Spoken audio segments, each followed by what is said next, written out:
अच्छा भैया, आज का जो लेक्चर है वो दो क्लासेस के लिए है। कोड ENG 112 वालों के लिए भी और कोड EDU 104 के लिए। लेक्चर सेम है लेकिन दोनों के अंदर ये डिफरेंट तौर पे, दोनों के सिलेबस के अंदर डिफरेंट तौर पे आया है। ENG 112 के लिए हम इसको कहते हैं रीडिंग स्किल्स और EDU 104 वालों के लिए हम इसको कहेंगे कॉम्प्रिहेंशन। तो रीडिंग स्किल्स की जहाँ तक बात करें तो रीडिंग स्किल्स वो स्किल्स हैं जो कि आपको चाहिए होती हैं अपनी रीडिंग को बेहतर करने के लिए। आप कोई भी चीज़ रीड करते हैं, कोई भी टेक्स्ट उठा के पढ़ते हैं तो उसके अंदर जो आपको स्किल्स रिक्वायर्ड हैं उनसे मुतालिक ये लेक्चर है। और वैसे तो बेसिकली मोर देन 7 to 8 ये टेक्निक्स होती हैं, लेकिन करंटली आपके सिलेबस के पॉइंट ऑफ व्यू से सिर्फ हम 5 देखेंगे, ठीक है। और जहाँ तक रही बात EDU 104 वालों के लिए कॉम्प्रिहेंशन का पॉइंट ऑफ व्यू से, तो कॉम्प्रिहेंशन भी आप बेसिकली वो पैसेज होता है कॉम्प्रिहेंशन का जिसको आप पढ़ के उसके एंड पे जो क्वेश्चन होते हैं उनको आंसर करते हैं। अब रीडिंग को किस तरह आपने बेहतर तरीके से अपनाना है उस पैसेज के अंदर ताकि आप कॉम्प्रिहेंशन को कॉम्प्रीहेंड कर सकें। ये बात समझें कि कॉम्प्रिहेंशन का वर्ड निकला कॉम्प्रीहेंड से, जिसका मतलब अंडरस्टैंड करना। और वहाँ पे बेसिक पर्पज़ ये होता है कि आप अपनी रीडिंग को इतना बेहतरीन तरीके से यूज़ करें कि आप उस पैसेज की मीनिंग को समझ सकें और उसके एंड पे जो क्वेश्चन हैं उनको आप बेहतरीन तरीके से आंसर कर सकें। तो उसी पैराए में, उसी कनेक्शन में कॉम्प्रिहेंशन के हम ये स्किल्स सीखेंगे रीडिंग की, जिनको हम रीडिंग स्किल्स कहते हैं। और यही कोड 1 और 2 वालों की रीडिंग स्किल्स हैं जो कि उन्होंने वैसे समझ ली अपने कोर्स के पॉइंट ऑफ व्यू से। जैसे मैंने पहले बताया कि 7 to 8 रीडिंग स्किल्स होती हैं, टेक्निक्स होती हैं जिनको आप इस्तेमाल करें तो आपकी टेक्निक जो है रीडिंग की बेहतर हो जाती है। आप रीडिंग बेहतर तरीके से कर सकते हैं, अंडरस्टैंडिंग ज़्यादा अच्छी होती है, जल्दी रीड कर लेते हैं। लेकिन आप एक कोर्स में 5 हैं और यही 5 इंपॉर्टेंट है जिनको आपने समझना है। इवन दो इसको मैंने पहले कुछ क्लासेस में डिस्कस किया, शायद आप लोगों ने भी सुना हो, लेकिन फिर भी हम इसको रिपीट करेंगे क्योंकि सब ने इस टॉपिक को पूरा कम्प्लीटली नहीं समझा था, हर कोई इस लेक्चर में मौजूद नहीं था। नंबर वन जो है उसको हम कहते हैं स्किमिंग। ये पहली टेक्निक है, SKIMMING स्किमिंग। स्किमिंग का वर्ड निकला है स्किम से। जैसे कि मैंने पहले भी एग्जांपल दी थी कि अगर आप कहीं मार्केट गए हो तो आपने वहाँ पे देखा होगा कि वहाँ पे पड़े होते हैं अक्सर मिल्क के पैक्स जिन पे भी लिखा होता है स्किम्ड मिल्क। स्किम्ड मिल्क उसको इसलिए कहा जाता है क्योंकि उसके अंदर फ़ैट कंटेंट बहुत कम होता है। उसके ऊपर से जो फ़ैट होता है उसको स्किम कर लिया होता है, उसको उतार लिया होता है। तो स्किमिंग से मुराद होता है कि ऊपर ऊपर से, सतह से, टॉप से जो है कोई चीज़ को उठा लिया जाए, उतार लिया जाए। तो रीडिंग स्किल्स के अंदर स्किमिंग भी कुछ इस तरह का ही मामला है कि आप टेक्स्ट को उठाते हैं, एक आपका टेक्स्ट है जिसको आप पढ़ने लगे और आपने उसमें से जो ऊपर ऊपर से इन्फॉर्मेशन आपको मिल रही है सरसरी सी, आप उसको उठा लेते हैं। इसकी मैं एग्जांपल देता हूँ समझाने के लिए। लेट्स सपोज आपकी वालदा ने आपको कहा कि कमरा अपना साफ़ करो, तुम्हारा कमरा बड़ा गंदा है, और आप जब अपना ड्रास खोल के तो ड्रास को चेक करते हैं तो उसमें मुख्तलिफ़ कागजात पड़े होते हैं, मुख्तलिफ़ पेपर्स, डॉक्यूमेंट्स हैं।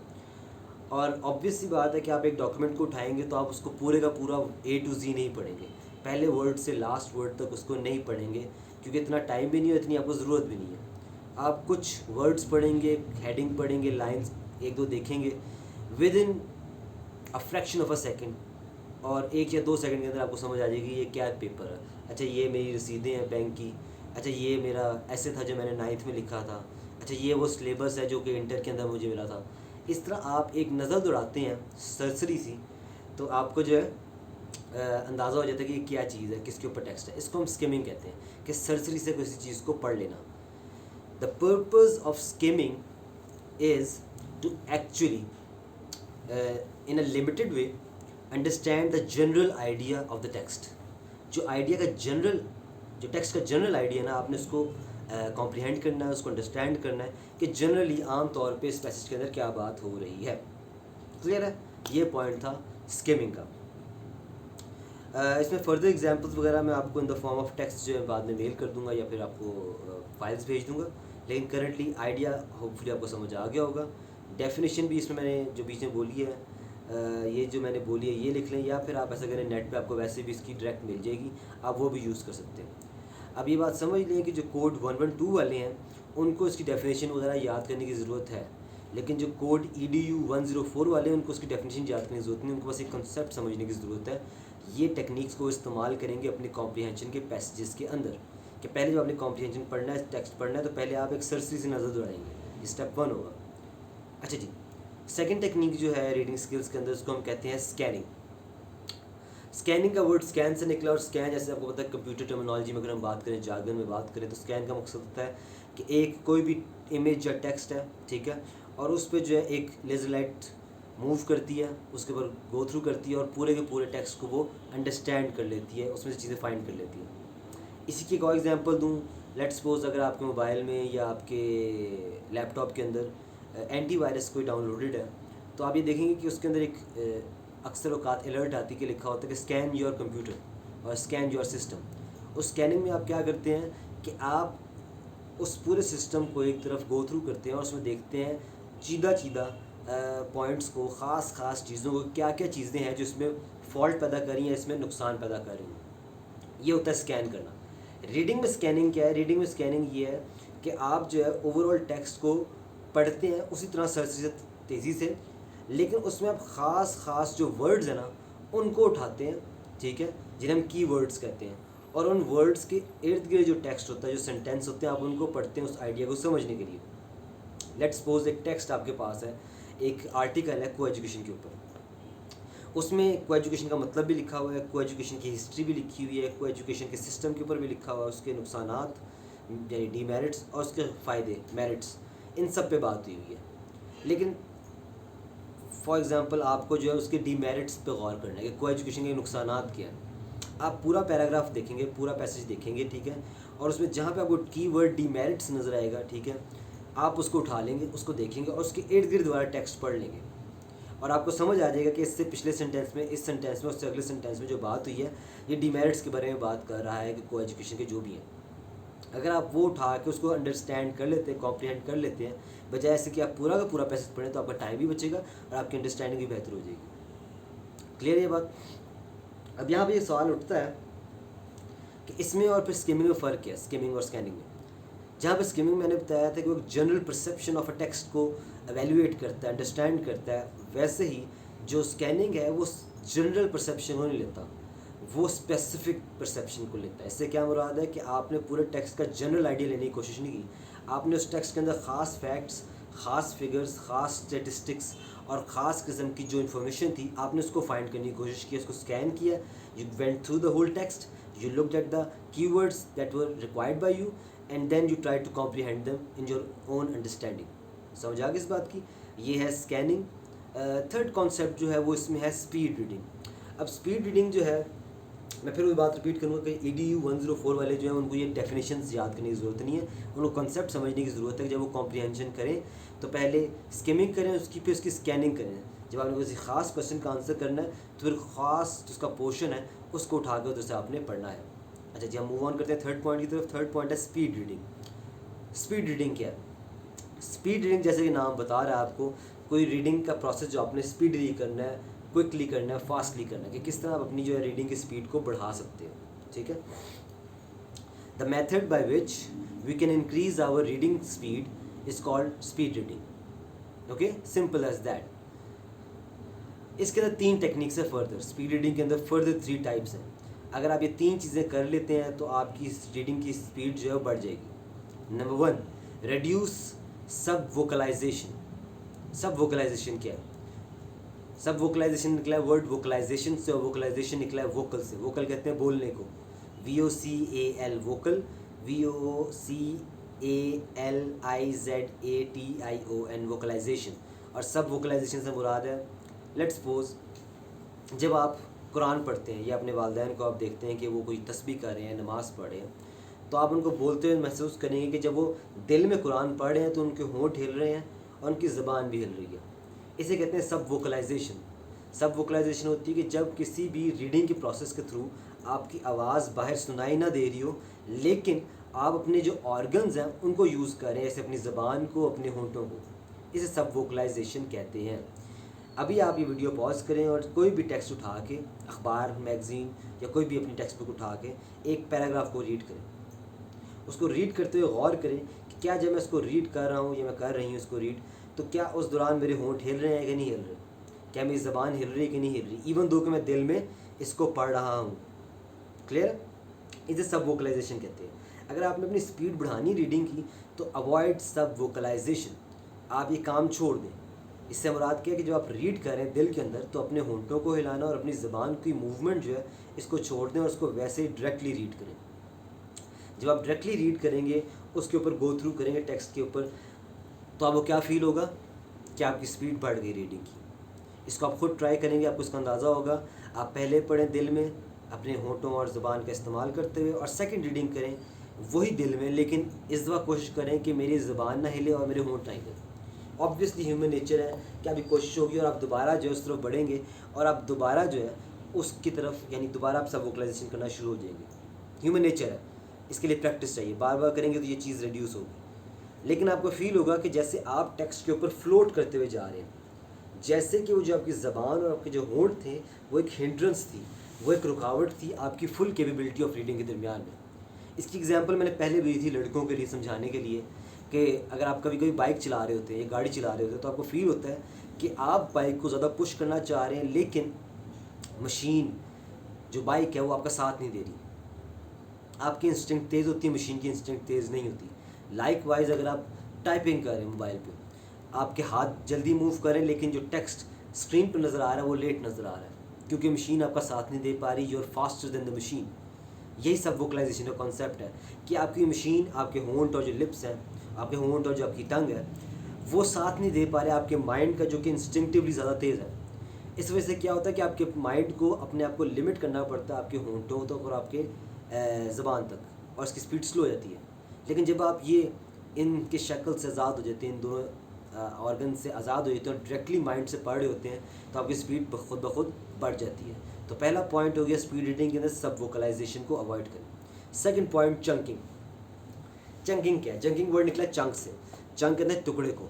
अब चंकिंग में क्या होता है कि एक मैंने एग्जांपल दी थी पहले भी कुछ स्टूडेंट्स जिन्होंने मेरा पहले लेक्चर लिया है, कि उसके अंदर मैंने एक तस्वीर भेजी थी और उस तस्वीर के अंदर क्या हुआ था कि आपका फर्स्ट, ठीक है, और लास्ट लेटर एक वर्ड का सेम था, लेकिन अंदर वाले सारे लेटर्स जम्बल्ड अप थे, ठीक है। मैं आपको उसकी तस्वीर भी दिखा दूंगा बाद में। लेकिन जब आप ह्यूमन आई उसको देखती है तो पूरे के पूरे तमाम सेंटेंस को प्रॉपर्ली पढ़ पाती है, उसको उसमें मसला नहीं होता, क्योंकि ह्यूमन माइंड इतना केपेबल है कि वो चीज़ों को एज्यूम जल्दी कर लेता है, कैप्चर जल्दी कर लेता है, उसकी प्रैक्टिस इतनी अच्छी हुई है।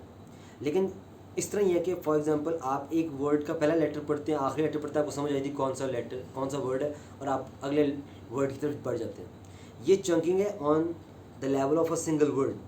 आपने इसको इंक्रीज़ करना है 2 to 3 to 4 वर्ड्स तक, कि आप 2, 3, 4 वर्ड्स पढ़ें, आपको समझ आ जाएगा क्या बात है, ठीक है। जैसे मैं एग्जांपल देता हूँ, बिस्मिल्लाह आप सुनते हैं तो आपको पता होता है आगे अर्रहमान रहीम आना है, ठीक है। इवन दो कि बिस्मिल्लाह पढ़ने के बाद आगे अगर आपने सुना भी नहीं, आपने टेक्स्ट पढ़े उसमें लिखा बिस्मिल्लाह और आगे 2 वर्ड्स लिखे, आपने उसको फ़ौरन जंप करके आगे पहुँच जाते हैं, आपको पता था कि बिस्मिल्लाह अर्रहमान रहीम होगा। ये वो चंकिंग की फॉर्मेशन है जो एक आपको पहले से आपके माइंड में हुई हुई है, अरबी पढ़ पढ़ के, कुरान पढ़ पढ़ के, कि आपको अगले 2 वर्ड्स पढ़ने की ज़रूरत नहीं पड़ी, आपके माइंड ने वो पूरा का पूरा चंक उठा लिया कि बिस्मिल्लाह लिखा हुआ है तो अगले 2 वर्ड्स अर्रहमान और अर्रहीम होंगे। समझ आई इस बात की? चंकिंग करनी है कि आप इतने रीडिंग की प्रैक्टिस हो जाए आपको कि आप 2-2, 3-3 वर्ड्स जो है इकट्ठे उठाना शुरू कर दें, जैसे कि पिक्चर को उठाया जाता है, ठीक है। थर्ड टेक्निक स्पीड रीडिंग के अंदर है, उससे हम कहते हैं Meta guiding. Meta guiding, META Meta और GUIDING गाइडिंग। मेटा गाइडिंग क्या है कि आप अपनी उंगली या पेन का इस्तेमाल करते हैं रीडिंग करते हुए, जहाँ जहाँ जिस वर्ड को बोल रहे हैं उस वर्ड के नीचे आपकी उंगली, आपका पेन मूव कर रहा है। आप में से जिन लोगों ने हिफ्ज़ किया या फिर बचपन में किसी कारी साहब से कुरान पढ़ा होगा तो उसको इस टेक्निक का पता होगा, या आपके प्राइमरी स्कूल लेवल पे भी आपके टीचर्स ने आपको बताया होगा कि रीडिंग करते हुए उंगली जो है वर्ड के नीचे रखो। अगर आपने इस पर कभी सोचा हो कि ये क्यों किया जाता था, तो उसकी वजह यही थी कि आपका माइंड जो है तो इतना शार्प नहीं था, तो आपको गाइड करना पड़ता था अपनी आँखों को कि टेक्स्ट कहाँ पे मौजूद है और आप जो उससे वेव ऑफ ना कर दें। यही टेक्निक आप इस दौर में भी अपना सकते हैं कि जब आप अपनी उंगली को टेक्स्ट के साथ साथ गुजारेंगे और उसको रीड करेंगे तो आपकी अंडरस्टैंडिंग जल्दी हो जाएगी और आपसे चीज़ें जल्दी रीड की जाएंगी।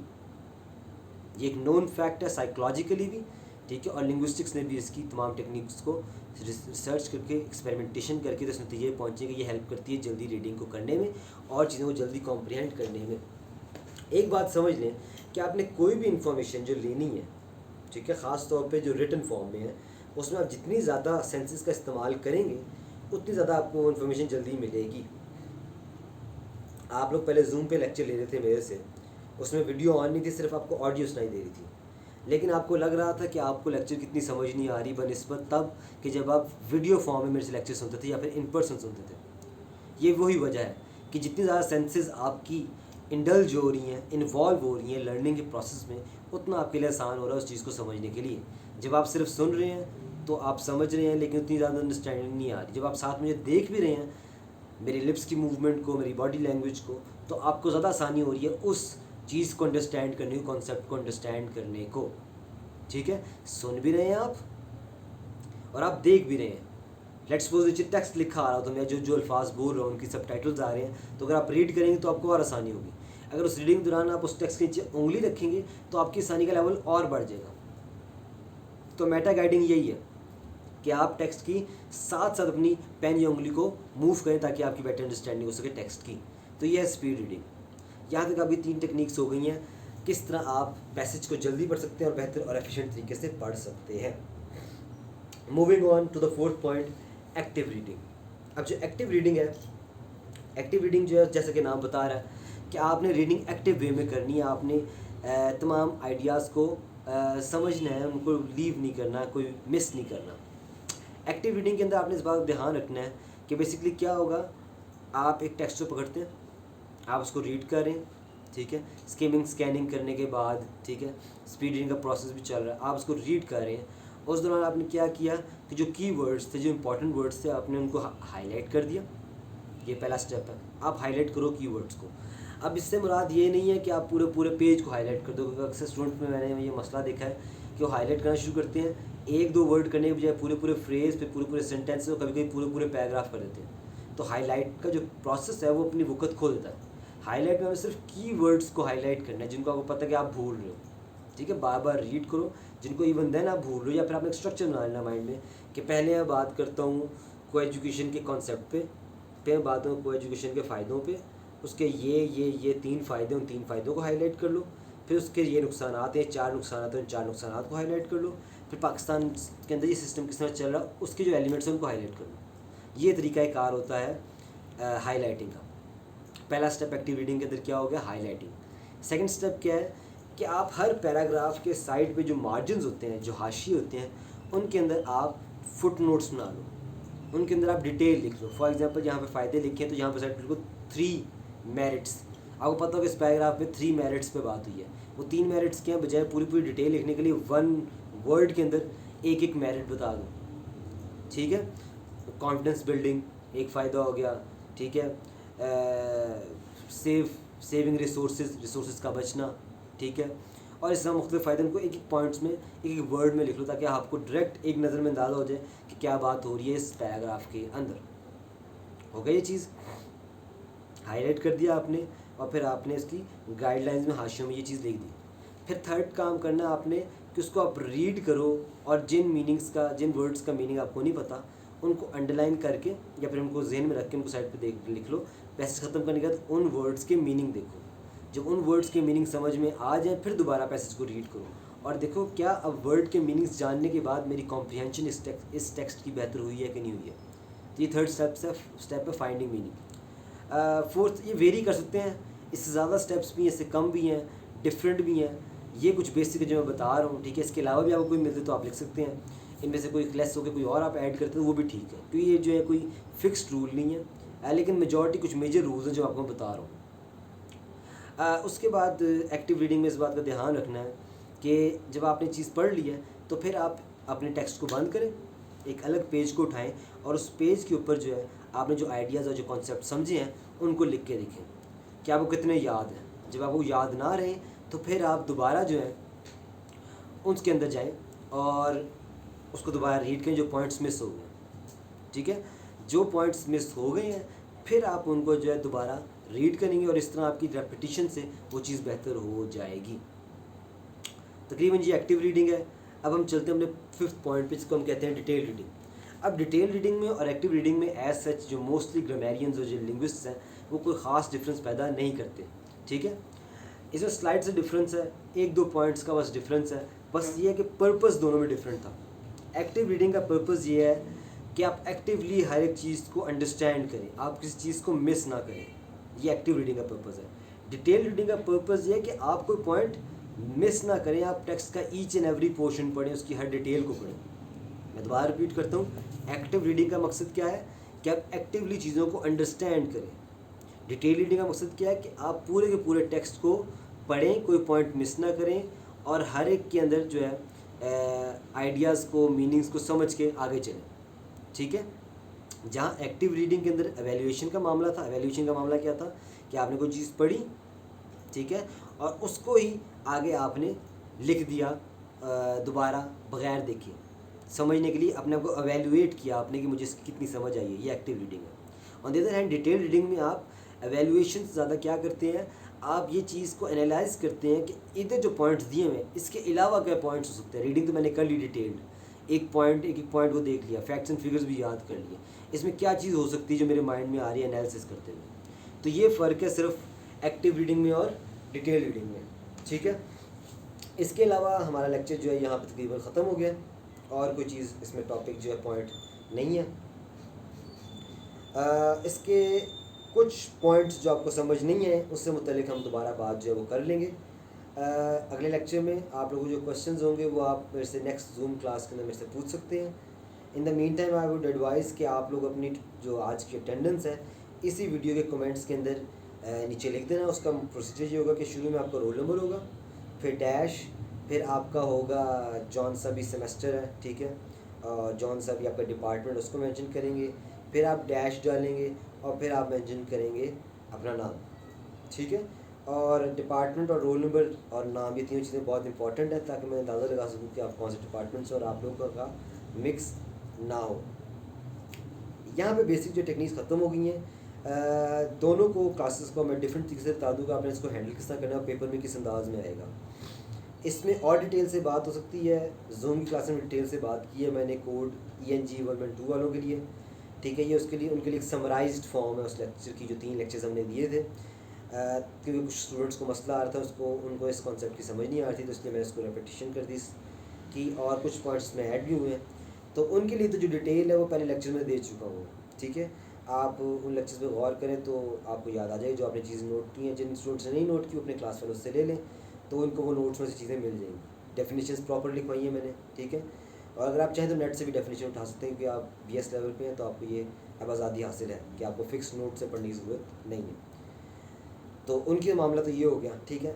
जो है EDU 104 वाले स्टूडेंट्स, उनको इसमें ज़्यादा पढ़ने की कोई ज़रूरत नहीं है। ये उनके सिलेबस का पार्ट डायरेक्टली नहीं है, लेकिन उनके सिलेबस के जो अंदर कॉन्सेप्ट है कॉम्प्रिहेंशन, उसमें हेल्प करने में ये बड़ा कामयाब है, बड़ा अच्छा है, ठीक है। वो किस तरह कि आपने जो है जब कॉम्प्रिहेंशन करनी है, आपने कॉम्प्रिहेंशन के अंदर इस बात का ध्यान रखना है कि मैंने जब पैसेज को पढ़ना है तो at the end question and answers हैं। तो क्वेश्चन एंड आंसर्स में आपने डायरेक्टली नहीं जाना, अक्सर स्टूडेंट्स गलती करते हैं। बिफोर आई गो ऑन मैं बता दूं कि कोड ENG 112 वाले जो यहाँ पे वीडियो बंद कर सकते हैं, यहाँ पे उनके मतलब की बात अब ख़त्म हो चुकी है। अब बकाया रिमेनिंग जो जितना लेक्चर है वो कोड 104 वालों के लिए बातें हैं, तो 112 वाले जा सकते हैं। अच्छा जी, कोड 104 वाले आपको बता रहा था कि जो रीडिंग आप करेंगे पैसेज की, तो उसमें बात का ध्यान रखना है आपने कि आपने डायरेक्टली पैसेज के एंड में जो क्वेश्चंस हैं उन पे नहीं चले जाना। अक्सर स्टूडेंट्स, बल्कि मेजॉरिटी स्टूडेंट्स यही गलती करते हैं कि पहले वो क्वेश्चंस पढ़ते हैं और फिर इन क्वेश्चंस को जो है आंसर्स डायरेक्टली पैसेज ढूंढना शुरू करते हैं, यूं बीच बीच में से ढूंढ के, और यही वो गलती होती है जहाँ पे उनके नंबर्स कटते हैं। और ये चीज़ें शायद स्कूल लेवल तक चल रही थी, ठीक थी, कॉलेज लेवल में भी एक्सेप्टेबल नहीं थी, और यूनिवर्सिटी लेवल में तो बिल्कुल भी एक्सेप्टेबल नहीं है। आपके बाकायदा नंबर इससे कटेंगे। तो आपने इस बात का ध्यान रखना है कि आप पूरे पैसेज को पढ़ें 3 स्टेप्स में। पहले आप उसकी स्किमिंग करें, आप एक जनरली पैसेज को देखें, एक नज़र दौड़ाएं, आपको अंदाज़ा हो जाएगा कि ये पैसेज जो है फॉर एग्जांपल गाड़ियों के बारे में, ये पैसेज जो है ये लायंस के बारे में, या फिर एक्सटिंक्ट होते हुए लेपर्ड्स के बारे में, या ये पैसेज जो है हैबिट ऑफ रीडिंग के ऊपर है, या फिर कोई फूड स्ट्रीट के अंदर एक प्लेस है, एक रेस्टोरेंट है, उसका रिव्यू है। तो आप पहले तो वो अंदाज़ा लगाएंगे, फिर आप उसकी पैसेज की सेकंड रीडिंग करेंगे, जिसे हम कहते हैं स्कैनिंग। स्कैनिंग के अंदर क्या करेंगे, आप मेजर की वर्ड्स को ढूंढेंगे, आप पढ़ेंगे पैसेज को, देखेंगे ये वर्ड की वर्ड है, ये इंपॉर्टेंट लग रहा है, इसको नाप लें, फिर इसका दूसरा उसको मार्क कर लिया, और इस तरह पूरे पैसेज को पढ़ लेंगे। फिर थर्ड वाला जो होगा वो जो है बेसिकली बल्कि आप इस तरह करें कि ये स्कैनिंग वाला प्रोसेस, रीडिंग का प्रोसेस है, उसको थर्ड पे रखें। सेकंड पे आप रखें स्पीड रीडिंग को। स्पीड रीडिंग में क्या करेंगे, जल्दी जल्दी इसको पढ़ें, उंगली रख के प्रॉपर सब वोकलाइजेशन करते हुए पूरा कंप्लीट टेक्स्ट पढ़ लेंगे, आपको कंप्लीट डिटेल समझ आ जाएगी उसकी। क्लियर है? फिर आपने थर्ड पे करना स्कैनिंग वाला मामला कि आप क्वेश्चंस को पढ़ेंगे, क्वेश्चन देखेंगे ये कीवर्ड है पहले क्वेश्चन के अंदर, फिर उस क्वेश्चन के मुताबिक वो कीवर्ड्स आप पैसेज भी ढूंढेंगे और उसका आंसर निकालेंगे कि ये कीवर्ड है, इसके आसपास ये सेंटेंस है, इसमें जो बात लिखी हुई है ये आंसर है, और उस आंसर को आपने अपने अल्फाज में देना है, कॉपी पेस्ट नहीं करना। एक और मैं जो स्टूडेंट्स गलती करते हैं उसको मैं पॉइंट आउट कर दूं कि एक वक्त में स्टूडेंट्स 4-5 सारे क्वेश्चंस पढ़ लेते हैं और साथ साथ तमाम क्वेश्चंस का आंसर एक ही रीडिंग में ढूंढने की कोशिश करते हैं। कहते हैं जी यहाँ पे ये क्वेश्चन हो रहा था मेरिट्स पे, चलो ये मेरिट्स वाला हो गया, ये लाइन उसकी है। अच्छा ये डीमेरिट्स की बात होती है, सेकंड क्वेश्चन उसका है, चलो डीमेरिट्स वाली बात उस थर्ड पैराग्राफ में होती है। ये गलती नहीं करनी कि आप इस तरह फैक्ट्स मिक्स कर देंगे और कन्फ्यूजन क्रिएट होगी और मसला पैदा होगा। तो आपने एक एक क्वेश्चन को इंडिविजुअली लेना है और उसके हिसाब से स्कैनिंग करनी है, जो कीवर्ड्स मिलेंगे उसके इर्द गिर्द वाला टेक्स्ट आपने पढ़ना है। जब आप ये प्रोसेस कर लेंगे, उसके बावजूद अगर आपको कहीं भी किसी क्वेश्चन का आंसर नहीं मिलता तो फिर आप उसकी एक्टिव रीडिंग करेंगे। एक्टिव रीडिंग क्या, आप पूरी डिटेल से पढ़ेंगे, ठीक है, उसकी एक चीज़ को देखेंगे, वर्ड कौन से मीनिंग्स हमें नहीं पता चले, इस मीनिंग क्या मतलब है। लेकिन नॉर्मली ये प्रोसेस जो है कॉम्प्रीहेंशन इतना कामयाब नहीं होता, क्योंकि आपके एग्जाम वैसे अगर आपके सामने है without exams as a homework तो आप ये चीज़ टेक्निक को इस्तेमाल कर सकते हैं, but in the exam you would not be allowed to carry a dictionary and you won't be allowed to make notes on the margins of the question paper. So that is why the technique of speed reading and active reading would not be applicable in the examination hall. अगर आपने वैसे personally अपनी reading skills को बेहतर करना है या आप कॉम्प्रिहेंशन अपने तौर पे कर रहे हैं तो वहाँ पे ये चीज़ जो है पॉसिबल है और आप इसको जो है वहाँ पे कर सकते हैं। इसके अलावा कोई फर्दर क्वेश्चंस हुए हैं आप लोगों को तो कल जूम की क्लास से पूछ लेना। फ़िलहाल मैं यहाँ पे आप लोगों का लेक्चर एंड करता हूँ, ठीक है। तो आप लोग जो भी क्वेश्चन होगा बता देना और अटेंडेंस लगाना आप लोग ना भूलना। कल तक के लिए, नेक्स्ट लेक्चर तक के लिए अल्लाह हाफिज़। इंशाल्लाह ये कैरी ऑन रखेंगे।